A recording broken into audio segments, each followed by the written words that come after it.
Imagine this. Maybe you're at a camp out. Maybe you're lighting a cigarette. Maybe you're cooking a meal for yourself or loved ones.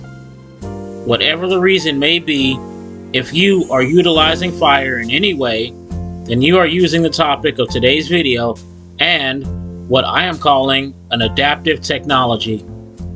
I'm defining adaptive technology as anything that humans utilize to make our lives better, but that's also something that we did not create. So sit back, relax, and indulge the inner pyromaniac in you as we discuss what exactly is fire. So, what is it? Fire. Combustion, where a material, usually containing carbon, rapidly reacts with oxygen.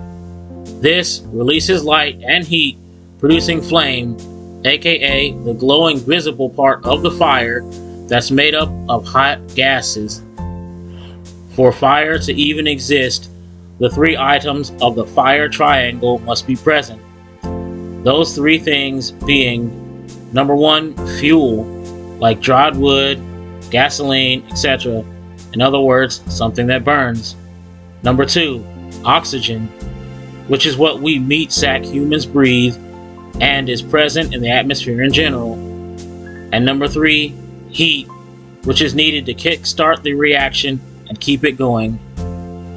Now, normally, this is where I'd be asking where it came from. However, as an adaptive technology, well, it appears in nature and literally the entire universe, as far as we know, and as far as we puny mortals know, it always has. In fact, although archaeologists have found evidence humans were using fire over 1.5 million years ago, I'd say as of this point, it's literally impossible to point out to an exact individual or individuals first responsible for humans learning to control and utilize it. And unless there's an actual immortal out there who was around back then who's willing to tell the story, and if so, by all means, shout yourself out in the comments. Short of that, however, we'll almost certainly never know. So for that reason, and really just because I want to, I'm going to turn to religion.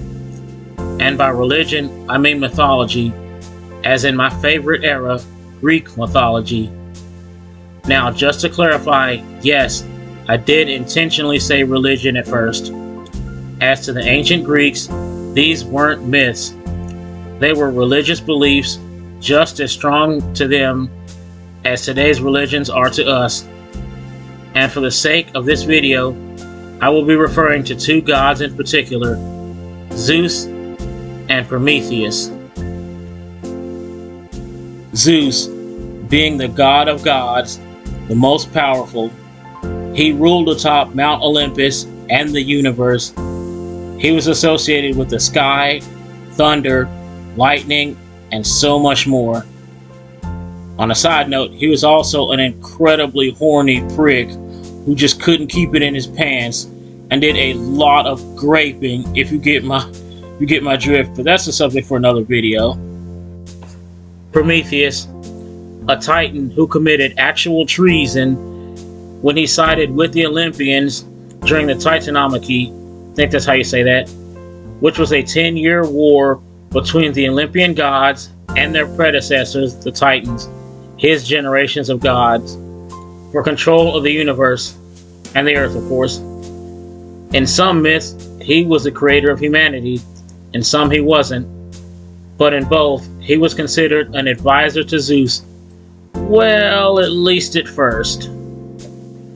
So what happened? Well, in a nutshell, old Zeus here was being a prick, as he often was, and forbade mankind's use of fire, even though humans definitely needed it to even have a chance of survival. He wanted to maintain the gods' superiority over mortals, even though they were actual gods, and every one of them was literally ageless, all-powerful, immortal, had supernatural powers, command over elements and key functions that controlled the universe and human society, humans in general, life, death, the whole 9 yards.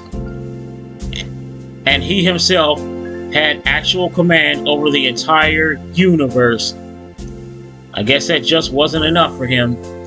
You see, fire does, and always has, represented technological advancement, power, and knowledge.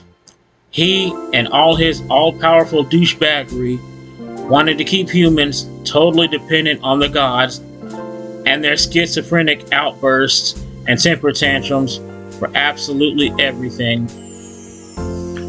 So one night, Prometheus, I'm guessing sick of Zeus's shit. Remember, Prometheus is a titan who committed treason against his own people. He was not exactly Mr. Nobility. But anyway, he defied the king of Olympus and stole the power of fire from the other gods. He hid the amber in a hollow stalk of a giant fennel, which is a plant with a fire-resistant stem. He definitely did not just walk all out in the open in broad daylight, spewing fire everywhere, all out in the open for everybody, especially Zeus, to see, like this picture suggests. However, I thought the picture looked cool. But anyway, he then carried it back down to Earth and gave it to humanity. This allowed humans to do basic stuff like develop civilization, cook food, stay warm in the winter. He in turn became a symbol for defying authority and doing what's right. I guess we're just going to sweep his past treason under the rug. And unfortunately, however, he also became a symbol for the fact that defiance may come with consequences. Oh, you didn't think he was just going to get away with it scot-free, did you? You didn't think him and Zeus made up and, I don't know, just sat around campfires on Olympus and braided each other's beards, did you? The Greek gods were assholes, remember? And the worst was Zeus. So, in retaliation to Prometheus' defiance, Zeus chained him to a rock for all eternity, and for all eternity, every day and every day, an eagle would eat his liver all day, every day. But since the gods can't die, then every night his liver would regenerate, just for the process to repeat itself all over again. At least his sacrifice wasn't in vain. Humans not only learned to use fire, we took that gift and we ran miles with it. Fire has been so useful and has had such an amazing impact on society. Fire usage has impacted human society in pretty much every conceivable way. Things like steam engines, the light bulb, sanitation, disease control, communication via smoke signals in the old days, ceremonial and religious use, and so much more. In fact, using fire has allowed us to rise from being basically a weaker ape-like creature with hair instead of fur to the 7 billion plus strong dominant species of the planet that is so dominant, in fact, that we have no natural predators. We are literally outside of the natural food chain thanks to our using of fire and other technologies. Obviously, there are many common uses for fire. In fact, there are too many to count. However, as usual, I'm limiting my list to 5, and here they are. Number 1, clearing land. Used to fertilize soil and clear brush, aka slash and burn. Believe it or not, fire is used in agriculture. Just like water, fire is used in the process of food growth, as crazy as it sounds.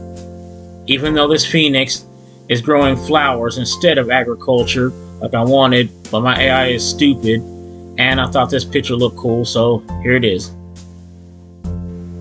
Number 2, blacksmithing and other methods. Just like Hephaestus, even in 2025, humans are still forging metals using the use of fire. Although blacksmithing is still a thing, the old school ways with the hammer and, dipping it in the water and everything, Nowadays, we also get to use cool shit like blowtorches, for example. Number 3, lighting.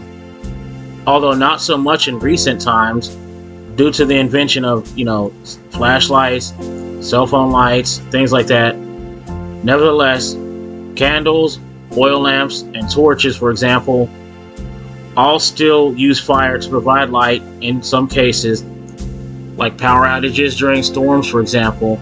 We've all been there, or at least most of us have. Number 4, glass making. Glass is literally everywhere. We use it in vehicles, homes, for drinking, you name it. Glass.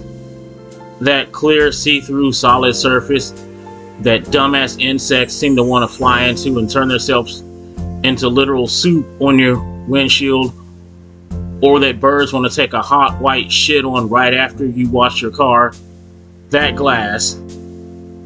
It is definitely a process that requires fire in order to melt the silica sand and shape it into the desired shape of the glass. And number 5, boiling water. Although many of us have hot water pumps installed in our homes that we might completely take for granted, boiling hot water is and always has been essential to human survival. Be it a machine, a stove, or good old-fashioned doing it yourself, boiling water requires the use of fire and is good for things like sterilizing, like sanitizing, and for cleaning. In addition to the many common uses, the use of fire has brought us many benefits as well. In fact, here are a few of them, for example. Number 1, cooking our food. As the only species on the planet that does this, it's actually theorized that cooking our food is what has enabled humans to make such a drastic mental jump over everything else. Well, that and eating psychedelic mushrooms. Those are real theories, folks. Look them up. In addition, cooking our food makes it safer for us to eat, more nutritious, and safer for us to digest. This in turn boosts the development of our brains, allowing for more oxygen and our health. Now, if that's not a benefit, please tell me what is.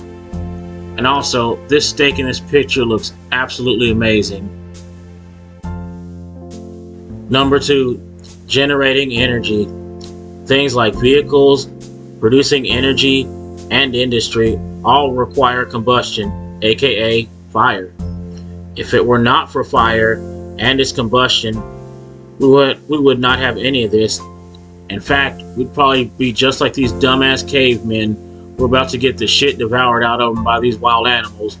Better yet, we probably would have been extinct a long time ago. However, instead, we get to live in apartments, condos, cities, lights, drive cars, and in your case, you get to watch asshole YouTubers who make videos explaining different technologies. So, score 1 for the good guys, right?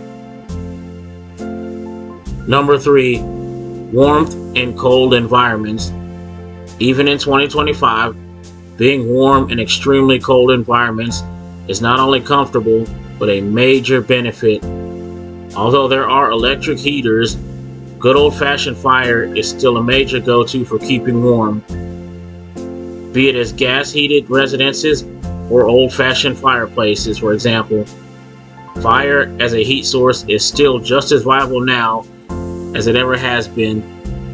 And if you're like me, I have extra comforters on each couch just for the sole purpose of wrapping myself up like a cocoon, binge watching my favorite shows in front of the fireplace, in front of the warmth, and hiding from the cold weather during the wintertime. That's a personal note though. So again, go team go. Number 4, preserving food. This is an interesting one to me, and I definitely get it. Smoked and dried foods are everywhere. Whether they be smoked, in a factory, industrially, or you smoke them and can them yourself at home because you have the right equipment and you're a badass like that. Either way, by doing so, this food is preserved and therefore lasts much longer than it normally would. And number 5, industrial innovation. The Industrial Revolution is a period that many of us are still benefiting from. Factories, to fueling engines, to the literal rise of modern cities, all of these mega benefits were powered by, you guessed it, fire. 5 drawbacks to fire. Well, besides the obvious one of being fucking fire. Number 1, loss of shelter. Fire can easily destroy homes and belongings, leading to displacement and trauma. House, apartment, trailer, cabin fires, etc. They happen all the time. Every year, there are over 300,000 incidents of fire in the United States alone. Many of the times, folks wind up losing their homes and having to start over from scratch. And in even more unfortunate situations, there is loss of life. I myself could have very nearly been a victim of a fire incident, maybe even a fatality. Here is the actual picture I took after the firefighters knocked a hole in my wall around 1 or 2 in the morning. Now, the following story is absolutely true. Call it divine intervention, I won't argue. The only reason why I myself, my belongings, my entire place was not completely engulfed in an electrical fire is because I do not like to go to sleep and leave dirty dishes in the sink. And I had been sleeping that night after an exhausting day of work. I just woke up out of the blue, remembering that there were dirty dishes in the sink. I almost just said forget it and went back to sleep, but something just kept telling me to get up and go check the dishes. So I did, and as I walked out of my bedroom, as I was going to my kitchen, I saw that the plastic on one of my outlets was starting to melt, and before I could process it, a flame started to burn. I immediately ran back into the bedroom and shut off all the breakers, because I didn't know which one was going to that area of the place. Then, of course, I blew the flame out, called the fire department. Long story short, if I had ignored that feeling to get up and go clean the dirty dishes, there is no way I would have made it out, as the fire had already started, like the flame was already starting. And thankfully, the circuit breakers for the entire place are located right in my bedroom. Number 2, arson. The deliberate setting of fires for revenge, insurance fraud, thrills, terrorism, whatever the reason may be. I made a joke about being a pyromaniac in the beginning of the video. However, in reality, there is nothing funny about it. All the harm this can cause on so many levels should be taken very, very seriously. Number 3, weaponization of fire. Of course, we humans would turn one of nature's biggest gifts to us into weaponry to harm one another with. From ICBMs to napalm to Molotov cocktails, for example. Fire is used in everything from wars to acts of terrorism to so-called peaceful but not really peaceful protests, all with the goal of inflicting chaos and human suffering, and of course, bodily and property damage. Number 4, respiratory issues. Smoke inhalation often is an unfortunate side effect that can come from fire. It can cause a whole host of issues, including asthma, bronchitis, or even death. Number 5, water contamination. Toxic substances like firefighting chemicals and ash can and sometimes do pollute any nearby water sources. This has happened a few times that I know of, in recent years at least.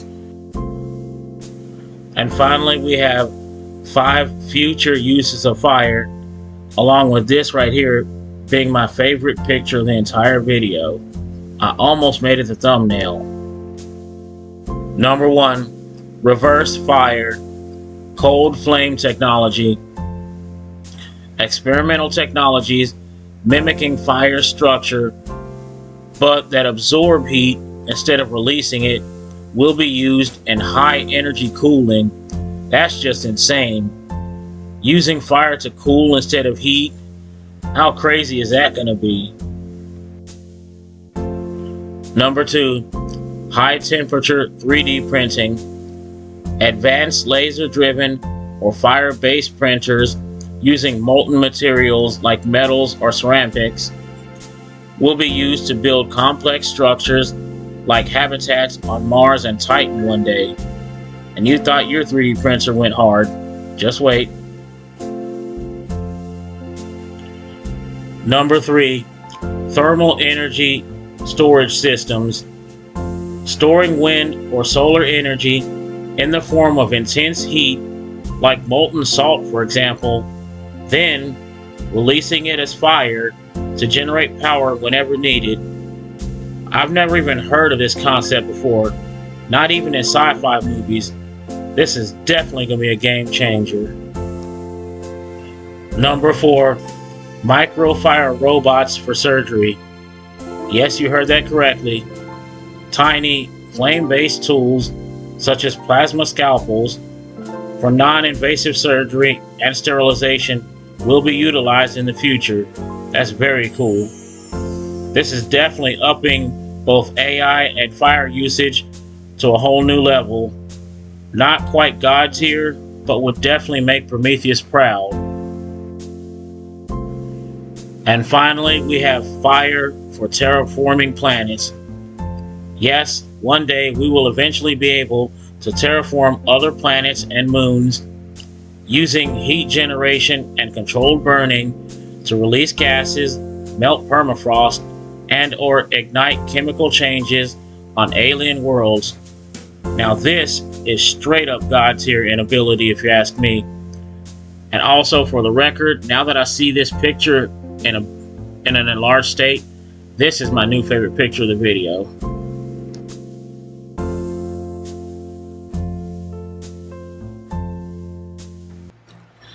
And that's fire, folks. The first adaptive technology on this channel, but there will be more to come. If you like this video and you like the content, please feel free to leave a thumbs up and a subscription if you haven't already. And then check out some of my other videos. Stay tuned for my next one, folks. I appreciate you watching. Have a good day, and see you in the next one.